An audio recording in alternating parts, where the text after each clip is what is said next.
Nag-iisip ka ba ng ihahanda mo sa medianoche? Tamang-tama tong pork hamonado para sa'yo. Napakadali lang lutuin ito guys. At kung tamad ka, bagay na bagay sa ito.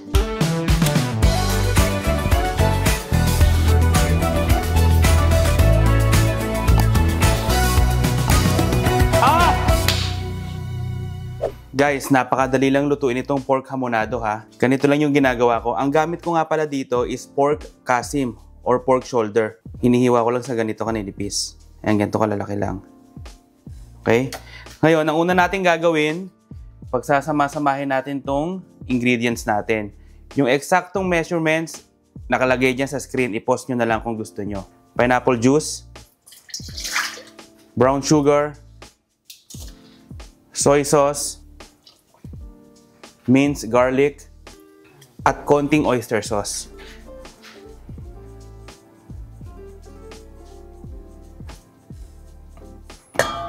Tapos haluin nyo lang.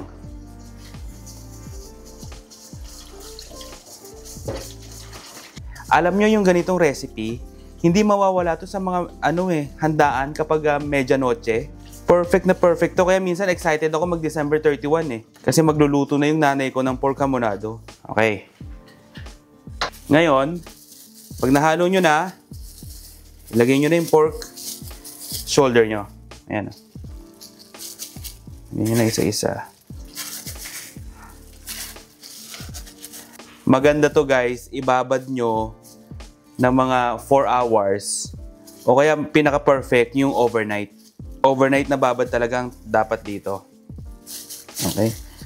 Yan, make sure nyo lang na nakalubog. O kaya lahat na lagyan ng natin. Yan. Basta i-massage nyo lang maigi. Yan. That's it. Kapag lulutuin nyo na yung pork hamonado, ito yung una kong ginagawa guys. Binabrown ko muna yung pork. Nakakadagdag to para mas masarap yung yung ating pork hamonado. Apo, Diyos ko. Piransikan eh.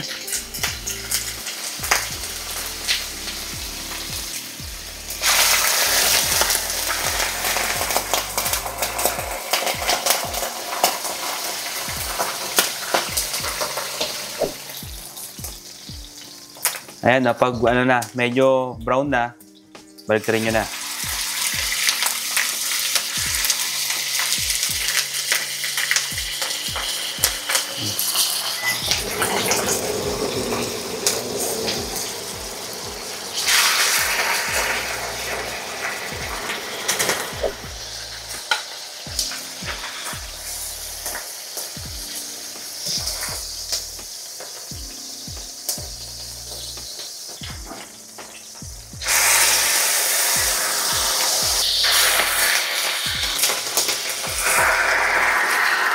Kapag na-sear nyo na yung pork shoulder, maggisa na tayo ng onion and garlic.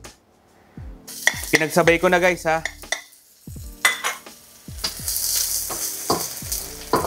Kasi ang dami nagtatanong kung anong una, sibuyas ba o yung bawang. Eto, pinagsabay ko na para huwag na kayo magtalo. Kapag nagisa nyo na maigi, ibalik nyo na yung ating meat. Yan.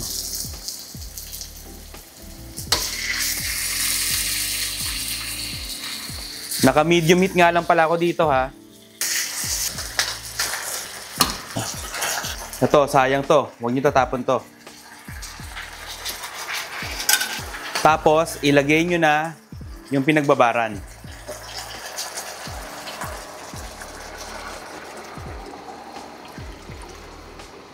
Ayusin nyo lang para talagang lumambot siya. Tapos, lulutuin ko lang to ng 40 to 50 minutes on low heat. Okay guys, so after 50 minutes, pwede na to. Napansin nyo, nilipat ko na nalagyanan kasi ang gusto ko, nakalubog yung pork shoulder eh.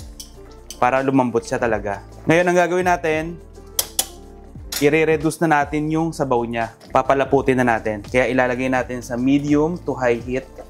Tapos, lulutuin pa natin to ng 10 to 15 minutes.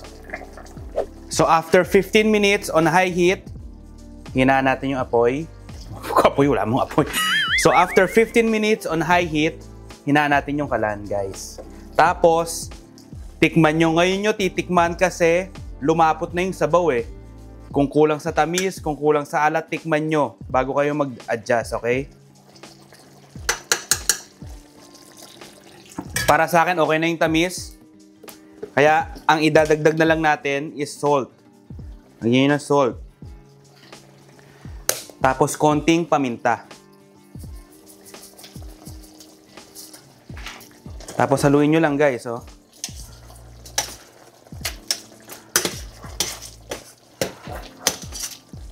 Okay, pag okay na, ilagay nyo na tong pineapple tidbits. Ay, nadulog sa isa. Tapos, patayin nyo na yung kalan.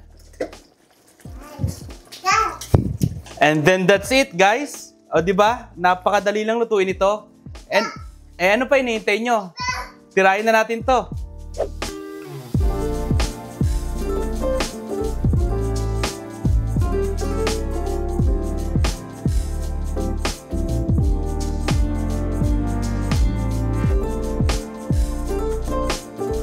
O, di ba napakadali lang? Simpleng-simple lang, di ba? Ano pa hinihintay nyo? Tirahin na natin to.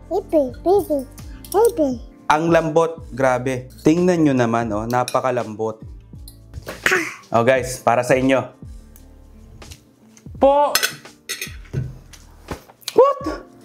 Ang sarap naman ito. Grabe. Alam nyo, tamang-tama lang yung tamis niya. Ang sarap talaga. Grabe. Yung ginamit ko nga pala na pineapple juice, unsweetened yun ha. Kaya excited ako pag magbabagong taon na eh. Kasi ito yung lagi niluluto ng nanay ko. Ang sarap. Grabe to. Alam nyo, mas masarap pa to kinabukasan eh. Habang tumatagal, mas sumasarap. Tapos, kung ano yung gusto nyong karne, or kung ano yung gusto nyong cut ng baboy, yun ang gamitin nyo ha. Ako kasi ang gusto ko yung pork shoulder kasi hindi masyadong mataba. Po, ang sarap. Oh guys, kung nagustuhan nyo tong video na to, i-like nyo na. Siyempre mag-subscribe na din kayo, no? At i-comment nyo yung mga pagkain na gusto nyo tsambahan natin. Basta lagi nyo tatandaan ha, na ang luto, mas sumasarap yan kapag patsamba-tsamba lang. O paano, kita-kita tayo next year. Kalimutan ko.